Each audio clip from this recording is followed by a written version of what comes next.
নমস্কার বন্ধুরা, কুকুজ শিখা রান্নাঘরে সকলকে স্বাগত জানাই। আজ কুঁদরি বা কেন্দুলি দিয়ে দারুণ টেস্টি একটা রেসিপি শেয়ার করব। এটা গরম ভাত রুটির সঙ্গে খেতে কিন্তু খুব ভালো লাগবে। কুঁদরি ভাজা ছাড়াও এভাবে রান্না করলে খেতে দারুণ লাগবে। আশা করছি রেসিপিটা আপনাদের কাছে খুব ভালো লাগবে। তো ভালো লাগলে অবশ্যই লাইক করবেন, শেয়ার করবেন, আর এখনও যারা চ্যানেলটি সাবস্ক্রাইব করেননি, ভালো লাগলে চ্যানেলটি সাবস্ক্রাইব করে সাথে থাকা অনুরোধ রইল। আমি এখানে নিয়মিত ঘরোয়া নিত্য নতুন ধরনের রেসিপিগুলো শেয়ার করে থাকি। আশা করছি আপনাদের কাছে ভালো লাগবে। তো দেখে নেওয়া যাক। তো আমি এখানে কুঁদরি আর আলুটাকে এইভাবে সরু সরু করে কেটে নিয়েছি। আর কুঁদরিটা কিন্তু একটু কচি কচি ধরনের নিতে হবে।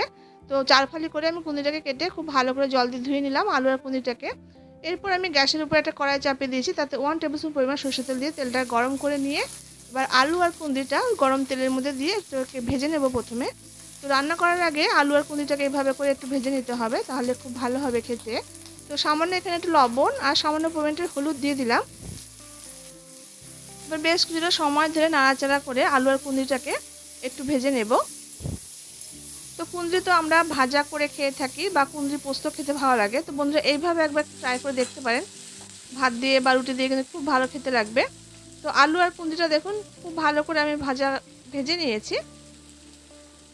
এবার আলু আর কুঁদরিটাকে নামিয়ে নেব। এরকম একটু লালচে লালচে রং ধরে এলেই কিন্তু নামিয়ে নিতে হবে, খুব বেশি কড়া ভাজা করার দরকার নেই।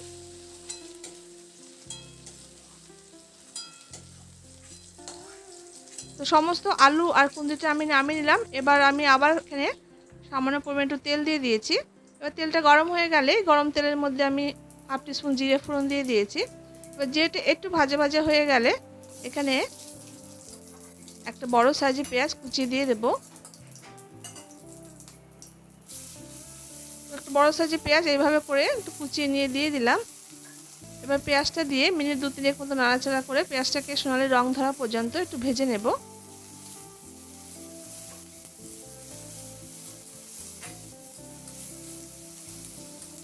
তো পেঁয়াজটা দেখুন হালকা করে ভেজে নিলাম। এরপর এখানে আমি গ্রেট করা আদা দিয়ে দিলাম 1 টিস্পুন পরিমাণ। আদাটা আমি গ্রেট করে দিয়েছি, তবে আপনারা চাইলে পেস্টও করে দিতে পারেন, আদা রসুনের পেস্ট। আর আমি এখানে গ্রেট করে 1 টিস্পুন পরিমাণ রসুন দিয়ে দিলাম। এবার আদা রসুনটা দিয়ে পেঁয়াজের সঙ্গে মিনিট 2-3 মতো নাড়াচাড়া করে আবার একটু ভেজে নেব। তো দেখুন পেঁয়াজ আদা রসুনটা খুব ভালো করে আমার ভাজাটা হয়ে গেছে। এরপর এই পর্যায়ে এখানে আমি কেটে রাখা টমেটোটা অ্যাড করে দেব। তো এখানে আমি 3টে কাঁচা লঙ্কাকে 2 ফালি করে দিয়ে দিয়েছি। আর এখানে 2টো টমেটোকে এইভাবে করে একটু কেটে বড় বড় করে কেটে দিয়ে দিলাম। তো টমেটোটা আমি একটু বড় বড় করে কেটে দিয়েছি, তবে আপনারা যদি চান পেস্ট করে কিন্তু ইউজ করতে পারেন। তো টমেটোটা দিয়ে মিনিট 2 মতো একটু নাড়াচাড়া করে নিলাম। এরপর এখানে গুঁড়ো মশলা অ্যাড করে দেবো। তো এখানে 1/2 টিস্পুন হলুদের গুঁড়ো দিয়ে দিয়েছি, 1/2 টিস্পুন এখানে জিরে গুঁড়ো দিয়ে দিলাম,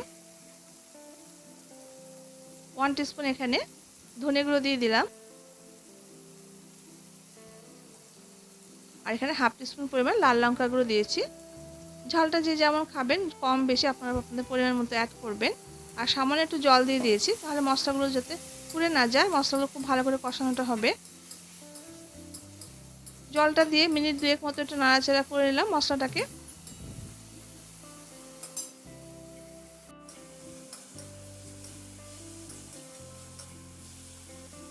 এরপর এখানে টেস্ট হিসাবে লবণটা দিয়ে দিলাম। লবণটা দিয়ে দিলে কি হবে, তাড়াতাড়ি করে টমেটোটা কিন্তু নরম হয়ে যাবে। আর এখানে 1/2 টিস্পুন পরিমাণ চিনি অ্যাড করেছি টেস্টটা ব্যালেন্স করার জন্য। মিনিট 2 মতো লবণ আর চিনিটা দিয়ে একটু নাড়াচাড়া করে দেখুন মশলাটাকে একটু কষিয়ে নিয়েছি।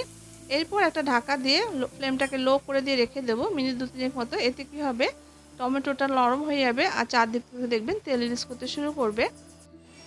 তো মিনিট 2 পর আমি ঢাকাটা খুলে নিলাম। দেখুন চারদিক থেকে তেল রিলিজ করতে শুরু করেছে আর টমেটোটা কিন্তু বেশ সুন্দর করে কিন্তু গলে গেছে টমেটোটা। এবার মশলাটাকে একটু নাড়াচাড়া করে নিলাম। এবার যে ভেজে রেখেছিলাম কুঁদরি আলুটাকে আমি এই পর্যায়ে দিয়ে দিয়েছি। এবার বাটি ধরে সামান্য একটু জল এখানে অ্যাড করে দেব। আর এই রান্নাতে কিন্তু একটু মাখো মাখো ধরনের হবে, তাই খুব বেশি জল দেওয়ার দরকার নেই। আমি জাস্ট বাটি ধুয়ে সামান্য একটু জল দিয়েছি, এতে কিন্তু কুঁদরি আলু খুব ভালো করে সেদ্ধ হয়ে যাবে। তো জলটা দিয়ে একটু নাড়াচাড়া করে নিলাম। এরপর মিনিট 2 মতো একটু ফুটিয়ে নেব। তো তো আমি এখানে হাফ টিস্পুন পরিমাণ গরম মশলা গুঁড়ো ছড়িয়ে দিয়েছি। গরম মশলাটা আমি এই পর্যায়ে দিয়েছি, তো আপনারা চাইলে পরে কিন্তু ছড়িয়ে দিয়ে নামাতে পারেন। তো আমি এই পর্যায়ে দিয়েছি, গরম মশলার ফ্লেভারটা পুরো তরকারিতে সুন্দর করে ছড়িয়ে যাবে। এবার ঢাকা দিয়ে ফ্লেমটাকে লো করে দিয়ে মিনিট 7-8 মতো আমি রান্না করে নিলাম। মিনিট 8 পর এবার ঢাকাটা খুলে নেব।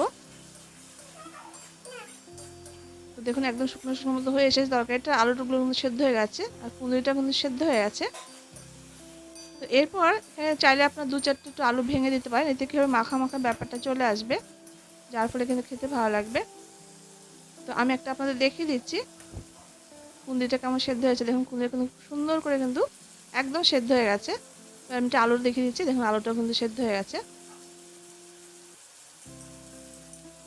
এরপর মিনিট 2-1 মতো আরও একটু নাড়াচাড়া করে রান্না করে নেব। বেশ একটু শুকনো শুকনো মতো করে নিতে হবে, এরকম করে দেখুন এরকম একটু শুকনো শুকনো মতো করে নিতে হবে, শুকনো শুকনো মতো হবে তরকারিটা। আর এইভাবে কিন্তু ভাত দিয়ে বা রুটি দিয়ে, রুটির সঙ্গে কিন্তু খেতে বেশি ভালো লাগে এই রেসিপিটা। তো রান্নাটা আমার হয়ে গেছে, এবার আমি একটা প্লেটে এটাকে সার্ভ করে নিচ্ছি।